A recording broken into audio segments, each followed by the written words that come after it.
Hi guys, welcome to ITR Expert again. The Excel special of the day is if, a logical function used to automate spreadsheets. The if function checks if a condition is met and provide an outcome, otherwise, if false it returns another outcome. In this example, we check if the value of a cell is equal to what we expect, providing two different outcomes whether the condition is true or false. We'll use the function library now, but type the formula if you prefer. In this task, we have a list of ingredients and we want to check in column C if the ingredient is missing. Using two if formulas, if missing we want to return yes in column D, and the ingredient name in column E. Let's start. Select D6. Go to the formula ribbon. Select the logical function drop-down, select if.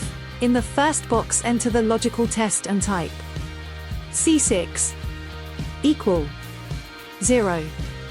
In the second box type yes as value if true. In the third box type no as value if false, and press OK to finalize the formula. Then select D6 and apply the formula to the whole column using the fill handle. Now select D6.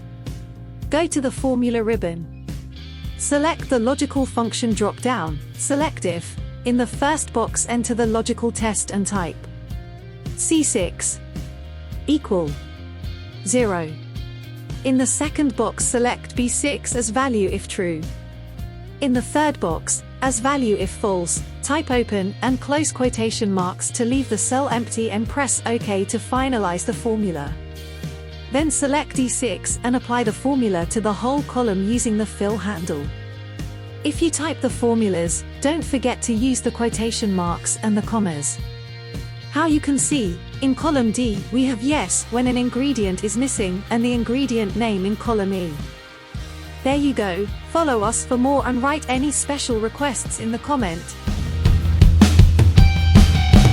If you like this video, please hit the thumbs up.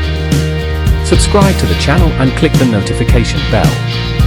Thank you.